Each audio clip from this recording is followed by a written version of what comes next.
Aujourd'hui, j'ai le grand plaisir de réinterviewer Valérie, puisque Valérie termine un cycle qui a duré 6 mois. Euh, Valérie, pour rappel, a une histoire professionnelle comme sage-femme, puis elle a travaillé dans la formation. Et aujourd'hui, Valérie, tu as créé ton organisme de formation.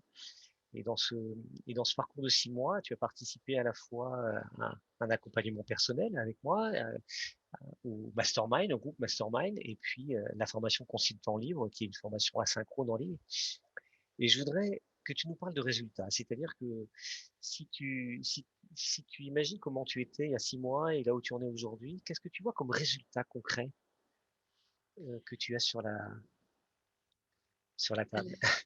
Alors les résultats concrets, c'est que, j'ai créé mon entreprise qui n'était pas créée quand on a commencé tous les 2, que j'ai là, 4 mois de recul de création d'entreprise, que j'ai, déjà des clients, en coaching et que j'ai, travaillé en sous-traitance pour d'autres organismes de formation.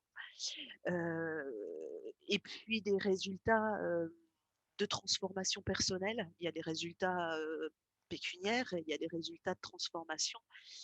La transformation, c'était qu'il y a 6 mois, je savais pas trop bien où j'allais. Je savais que je voulais créer mon truc, mais le produit, c'était flou, la clientèle, c'était flou, enfin, tout était plein de flou.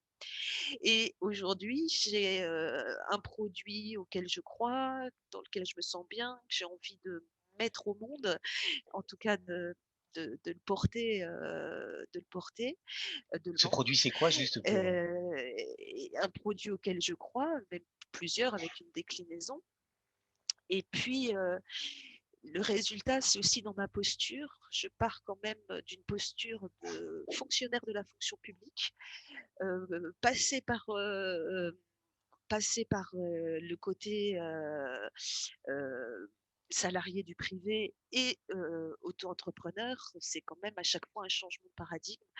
Et là, effectivement, entre, mettre en œuvre son travail, mais aussi gérer son entreprise, même si elle est unipersonnelle, il y avait toute une acculturation à faire qui m'a qui a été soutenue, en fait, par tous les dispositifs que tu as évoqués tout à l'heure.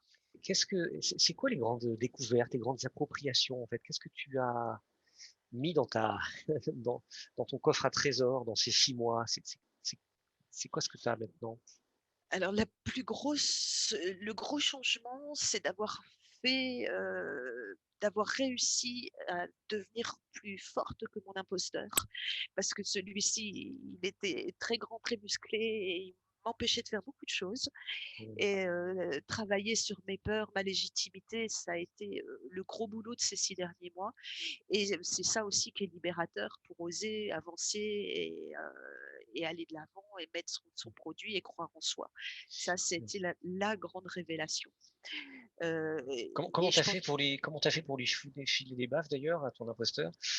je me suis mis des défis de plus en plus grands que défis que j'ai réussi à chaque fois. Donc, l'imposteur, c'est celui qui dit que tu peux pas et puis, quand tu lui dis: «Bah, attends, je vais quand même essayer un petit peu», bah, tu vois bien que j'y arrive quand j'essaye un petit peu, alors maintenant je vais essayer plus et puis à force de faire, je lui ai grappillé quelques centimètres à chaque fois et voilà, je me suis rendu compte que les freins, ils étaient dans la tête, ils étaient pas dans le réel et quand bien même, je tombe sur un os dans le réel, c'était pas si grave et heu,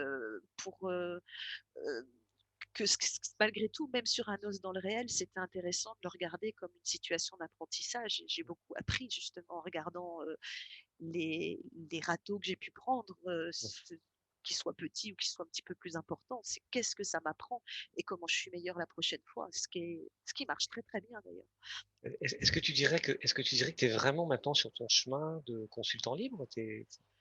Oui, vraiment, je suis avec, des produits que je maîtrise et que j'ai envie de faire croître et même si jamais je ne parlerai pas de produits finis, je parlerai de produits relativement aboutis qui ont besoin d'évoluer avec le temps, parce que c'est juste, vivant. Hem Et je suis aussi avec une conscience de la manière dont marche une entreprise, au-delà de l'intellect, bien sûr que pour faire marcher l'entreprise, il faut des clients.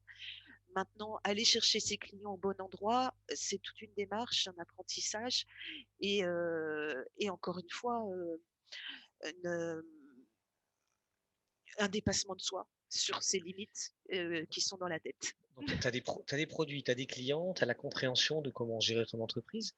Euh, est-ce que tu peux dire finalement cette articulation entre du coaching, puis les groupes mastermind, la formation en ligne, c'est quoi cette mayonnaise? Comment ça a fonctionné pour toi? C'est vraiment une mayonnaise, exactement. Alors j'ai commencé par l'accompagnement consultant libre en distanciel, parce que j'étais encore salariée d'ailleurs au début.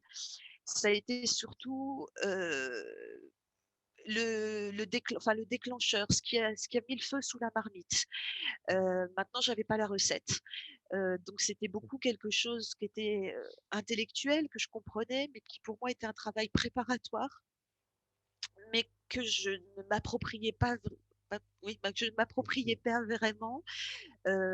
Voilà, ça restait conceptuel, même si c'est super bien fait. Voilà, la faire descendre, l'expérimenter, c'est encore une autre chose. Les masterminds, c'était la deuxième marche que j'ai faite. Ça a été vraiment plus pour le côté acculturation d'entreprise et finalement se rendre compte que tous les chefs d'entreprise, qu'ils soient débutants ou plus matures, puisqu'on a tous des niveaux différents, ben, on rencontrait tous les mêmes difficultés à des moments différents, avec une acuité différente. Mais ça, c'était intéressant d'être dans un groupe parce que ça faisait du soutien. Il y en a toujours un qui avait plus la pêche que l'autre, ou qui avait la bonne idée, ou qui avait déjà vécu ça, et du coup, qui avait le truc et astuce qui allait bien, ou en tout cas, le truc et astuce inspirant. Et c'est le côté très inspirant des uns des autres parce qu'on fait tous des choses différentes, mais en fait, une entreprise complètement différente dans sa façon de faire. Tout d'un coup, tu te dis, ah, mais tiens, ça me donne une idée, je leur bricole, je la remamaille à ma sauce. Voilà, c'est comme quand je fais une recette de cuisine, je lis la recette et je fais le plat en ayant fermé le bouquin. Mhm. C'est un peu pareil. Et puis l'accompagnement individuel, c'est parce qu'il y a un moment, bah, tu as une bonne idée, mais tu as besoin de la peaufiner toi tout seul. Et je trouve que le côté individuel, c'était vraiment, oui, cette fois, avoir les dernières petites ficelles, le dernier maillon qui te permet de passer à l'action et puis d'avoir de temps en temps le petit encouragement, mais vas-y, tu peux, tu vas y arriver. Et puis aussi ce côté, ouais, yes, j'ai réussi et la fierté de mettre sur le document commun d'accompagnement, I've done it, quoi. Mhm. Et ce qui m'intéresse peut-être pour terminer, c'est que tu dises à quel point maintenant tu sens que tu as créé les conditions de l'autonomie. C'est-à-dire qu'en effet, bien sûr, on a tous besoin toujours d'encouragement, etc. Mais est-ce que tu as les ingrédients pour développer, déployer ton projet? Est-ce que, petit clin d'œil, est-ce que le retour au salariat est toujours possible? Alors le retour au salariat ne sera pas possible, c'est pas la peine de m'envoyer une offre, tout alléchante qu'elle soit. Mm. J'adore ce que je fais. J'adore ce que je fais. Je sais que je suis encore un bébé entrepreneur et que j'ai besoin peut-être d'apprendre à courir maintenant que je sais marcher.